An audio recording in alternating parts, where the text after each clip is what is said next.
Sentados en silencio, atónitos por Donald Trump. Eso es exactamente lo que las tropas en Fort Bragg hicieron. Todo esto al escuchar un discurso fuera de control de parte del presidente de los Estados Unidos, quien terminó sin querer, aparentemente, admitiendo todo. Ok, tenemos que entender todos que Donald Trump ha pasado casi toda su presidencia intentando cambiar fundamentalmente la forma en la que vemos el gobierno, para quién es y cómo se debe de dirigir el mismo. Donald Trump quiere que creas que los controles y equilibrios han desaparecido, que este gobierno es enteramente suyo y que existe únicamente para servir a la clase multimillonaria. Bueno, y esencialmente para servirse a sí mismo y también para enriquecerse a sí mismo. Y que él pueda hacer lo que él quiera para que esto suceda. Que las tropas, que los militares, que todos escuchan únicamente a Donald Trump y a nadie más. Donald Trump busca que no exista una cadena de mando. Donald Trump cree, de verdad, él cree que tiene todo el control. Y eso es lo que, sin darse cuenta, terminó admitiendo frente a una multitud atónita y en silencio. Pero todo comenzó, como siempre, con Donald Trump hablando de sus quejas personales.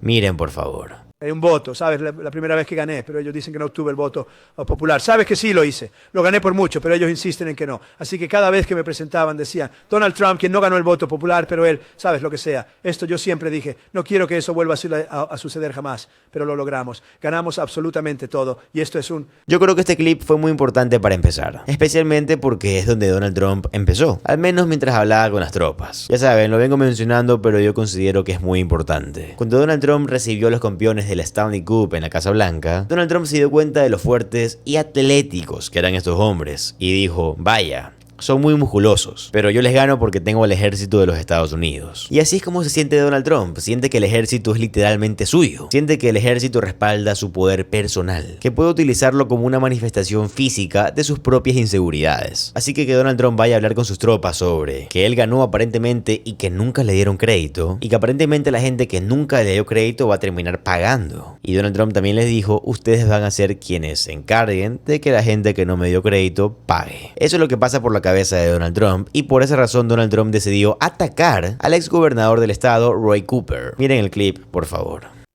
Pero queremos mantener esta zona a salvo y no podemos lograr eso sin los líderes y su exgobernador no es precisamente uno de ellos. Sería un desastre si él llegara al poder.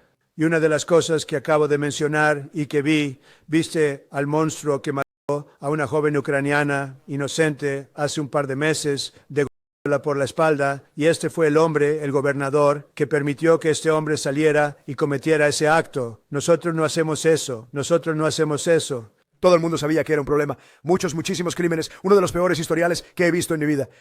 Y ella se sentó, le dieron la cabeza, y eso no va a suceder con Michael Whatley, eso te lo puedo garantizar. Así que solo quiero decirles, es de suma importancia, porque nuestro ejército debe ser protegido, nuestra gente debe ser protegida, y ellos diezmarán a nuestro ejército. Cada vez que entran como republicanos, y muchos republicanos entran, no hacen absolutamente nada al respecto. Ya hago más de lo que nadie jamás ha hecho, ni siquiera cerca. Fue Donald Trump quien negó la ayuda por desastre al estado de Carolina del Norte durante su primer mandato. Por esa razón fue absurdo que los medios permitieran que Donald Trump tenga ese discurso para su narrativa de las elecciones en el 2024. Porque claro, Donald Trump decía que ni Joe Biden ni Kamala Harris estaban respondiendo adecuadamente al desastre absoluto que se causó en Carolina del Norte, que era un estado republicano. Un estado en el que supuestamente tienes a un gobernador demócrata, porque el republicano que el GOP presentó, digamos que él mismo se autodescribió como un nazi. Por lo cual yo considero que esto es lo que es un republicano hoy por hoy. Se podría considerar igual. A mí me sorprende bastante que hayamos pasado la página en este tema, la verdad. Pero no obstante, Donald Trump ha negado varias veces la ayuda por desastres a Carolina del Norte. Y Kristi Noem está reteniendo aproximadamente miles de millones de dólares en fondos de FEMA como rehenes de los estados porque simplemente ella es incompetente en su trabajo. Pero ¿sabes qué? La incompetencia es de toda la administración porque está enfocada en sí misma y ya, en nada más. Donald Trump estaba promocionando la película de Melania antes de hacer su extraña confesión. Miren, por favor. Ella hizo una película, es lo más impactante que has visto, es una locura. Felicidades, por cierto, muy bien. ¿Sabes a quién le encanta esa película? A las mujeres. Van a verla 3, 4 veces, eso es lo que escuché, van a verla. GC...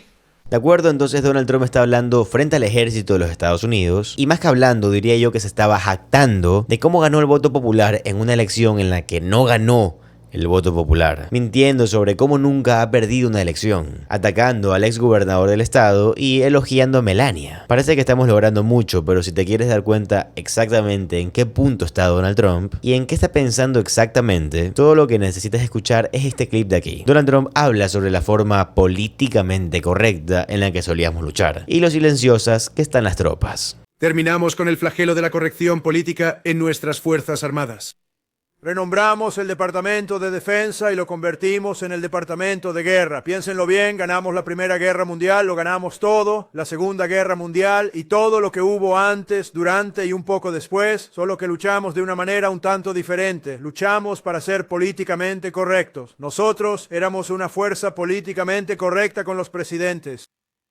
Pero ahora contamos con una fuerza verdaderamente significativa y esto lo pueden constatar con las acciones que emprendimos en Irán con los bombarderos B-2. Muchos de ustedes participaron activamente en aquello. Y en cuanto a lo que realizamos hace poco en Venezuela, nadie en absoluto había presenciado un acontecimiento de tal magnitud. Para mí, Donald Trump pensó que era un momento en el que las tropas iban a terminar diciendo: sí, Donald Trump, ya no luchamos de la forma políticamente correcta. Es como cuando Pete Hegseth, el secretario de Defensa de Estados Unidos, dice: nos estamos deshaciendo de los barbudos y de los raritos. O ya saben, cualquier clase de discurso pésimo que da Pete Hegseth. Pero bueno, la razón por la que yo creo que esta es la confesión más importante que Donald Trump podría hacer es que de la forma políticamente correcta de la que habla, pues sobre cómo luchamos después de la Segunda Guerra Mundial, eran las reglas y regulaciones de guerra de la ONU. No eran unas reglas políticamente correctas insignificantes. Esto fue después de que aniquiláramos en un abrir y cerrar de ojos a decenas de miles de personas, a cientos de miles de personas cuando bombardearon Berlín. Y por supuesto que esto fue hecho para derrotar a los fascistas. Creo que tal vez deberíamos de pensar en esto ahora. Decimos como mundo que tal vez deberíamos de tener ciertas reglas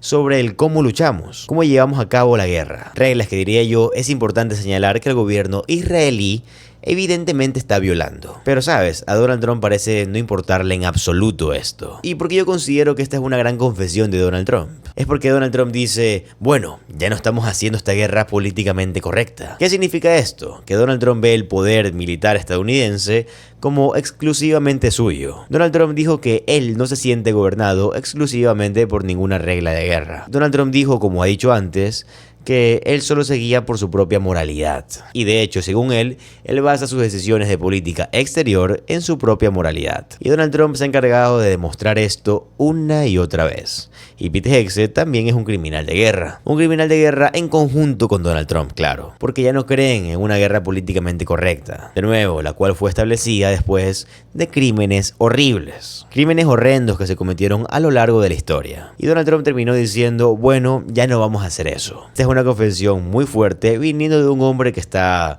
pensando seriamente en poner agentes del ICE y de la patrulla fronteriza afuera de los lugares de votación en las elecciones de medio término. Todo esto para asustar a las personas y que no voten. Ese es Donald Trump. Donald Trump está diciendo que olviden las reglas de guerra en el escenario mundial, pero también está pidiendo que las olviden en casa, en el país. Quiero que vean lo que Alexandria Ocasio-Cortez tuvo que decir.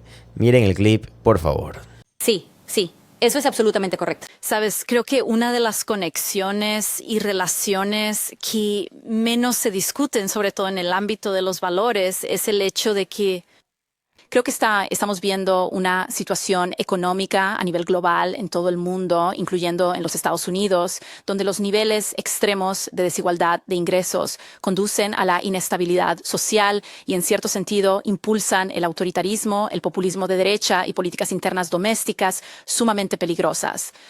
Y eso es una consecuencia directa no solo de la desigualdad de ingresos, sino del fracaso de las democracias durante décadas en cumplir sus promesas. El fracaso en ofrecer salarios más altos, salarios mucho más altos. El fracaso en poner freno a las grandes corporaciones. ¿Sabes? Se acaba de hacer un comentario sobre el tema del antimonopolio. En los Estados Unidos, la ley antimonopolio fue y sigue siendo un valor fundamental y esencial, no solo porque el ascenso de los monopolios genera el abuso de poder en las corporaciones y un excesivo poder de mercado, sino porque existe un nivel de concentración de mercado y consolidación empresarial donde una compañía masiva puede llegar a ser tan grande que el poder consolidado puede rivalizar con el poder de los estados-nación. En las democracias, Tenemos líderes que son elegidos por el pueblo, pero en corporaciones gigantescas que empiezan a devorar el sector público, a acaparar el gasto. Son ellas las que empiezan a dictar las normas. Y estamos empezando a ver esto con parte de la clase multimillonaria que impone su voluntad en la política nacional y también en la política global. Por lo tanto, es de la más alta y urgente prioridad que organicemos adecuadamente nuestra situación económica y que proporcionemos beneficios tangibles y materiales a la clase trabajadora, o de lo contrario, nos veremos abocados a un mundo mucho más aislado, gobernado por regímenes autoritarios que tampoco ofrecen soluciones ni mejoras a la gente trabajadora.